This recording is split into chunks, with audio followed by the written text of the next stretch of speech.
Join me as I dive into the details of an Afghan man's shocking arrest for a plot against the U.S. election day in 2024. Can I piece together what really happened?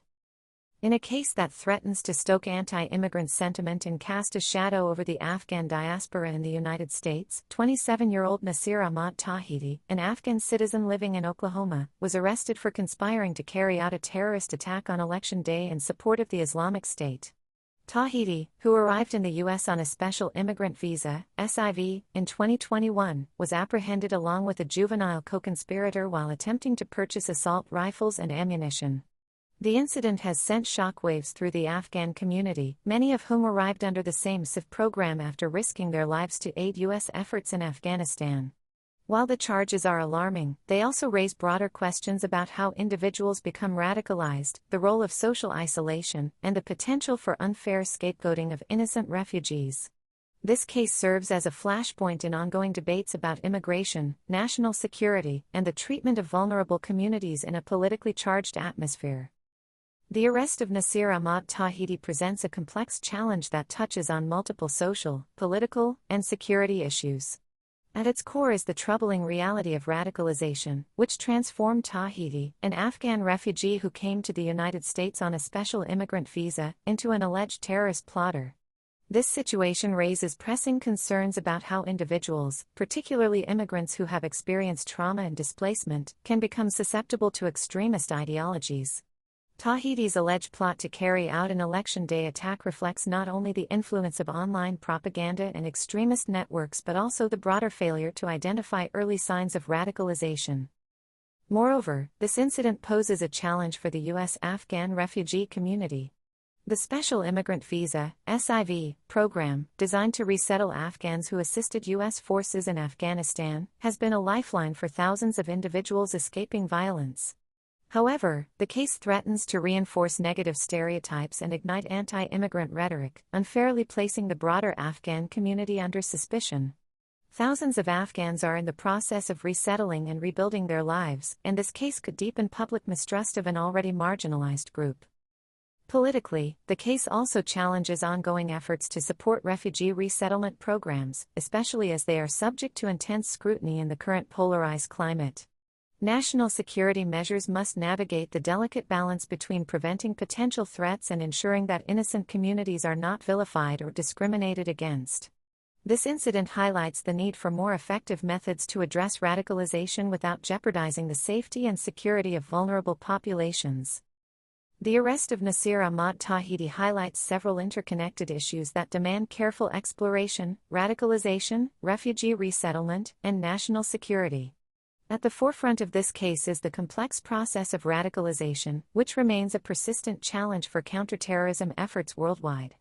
Tawhidi's alleged involvement in an Islamic State-inspired plot raises critical questions about how individuals come to adopt extremist ideologies, particularly within immigrant or refugee populations. While the criminal complaint reveals Tawhidi's consumption of Islamic State propaganda and his communication with known extremists, it does not explain how or why he became radicalized after arriving in the United States. Research suggests that factors such as social isolation, disillusionment, and identity struggles can contribute to radicalization, especially among those who feel disconnected from their new environment. For immigrants like Tawhidi, who arrived on a special immigrant visa after fleeing a country ravaged by conflict, the transition to life in the United States can be difficult and alienating. It is possible that Tawhidi's experiences of displacement, coupled with the slow and uncertain process of obtaining legal status, may have made him more vulnerable to extremist influences. However, without a more thorough understanding of his background and experiences, it is difficult to pinpoint the exact mechanisms that led to his radicalization.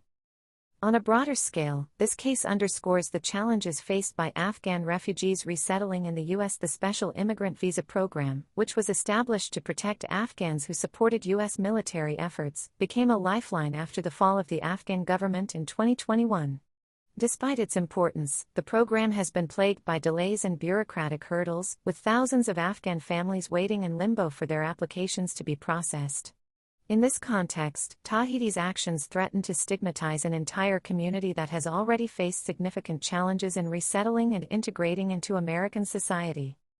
For the Afghan refugee community, this incident could deepen the sense of vulnerability they already experience. Afghans who have resettled in the U.S. are often viewed with suspicion, a sentiment that is likely to be amplified by the actions of one individual. The political and media landscape in the U.S. is often quick to link isolated incidents to broader immigration issues, which risks unfairly casting Afghan refugees as potential security threats. This presents a challenge for both policymakers and community leaders: how to respond to genuine security concerns without alienating an entire group of people who have fled persecution and violence in search of safety. Furthermore, this case tests the limits of current counterterrorism strategies. While U.S. law enforcement successfully thwarted the alleged plot, the question remains: what more can be done to prevent individuals like Tawhidi from becoming radicalized in the first place? Counterterrorism efforts often focus on the monitoring and surveillance of known threats, but less attention is given to the social and psychological factors that contribute to radicalization. More robust intervention programs aimed at identifying and supporting individuals at risk of extremism could help mitigate future threats. Additionally, efforts to strengthen community engagement and provide mental health resources to refugee populations could play a role in preventing radicalization at its roots.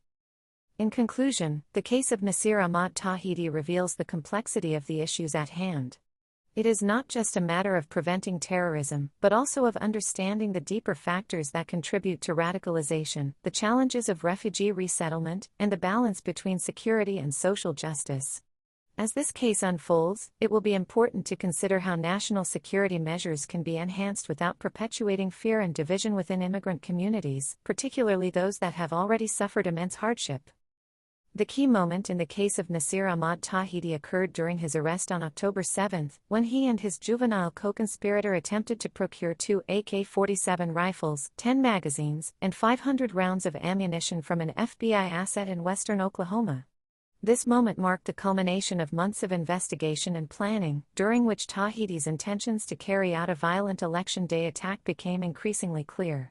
According to the criminal complaint, Tawhidi and his co-conspirator planned to target large gatherings, intending to die as martyrs in the attack.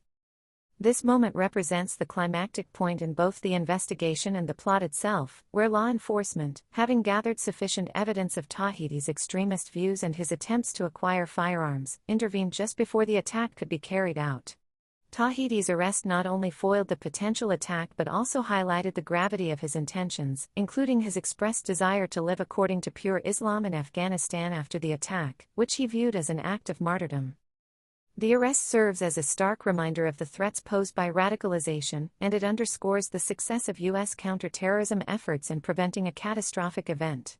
However, it also leaves unanswered questions about how someone who had once worked on behalf of U.S. interests in Afghanistan became radicalized and reached this critical breaking point.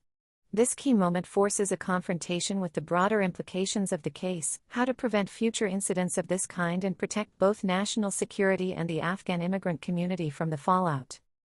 In this disturbing case, we've seen how the plot to carry out an election day attack on U.S. soil has sparked a complex web of concerns about radicalization, national security, and the treatment of vulnerable communities.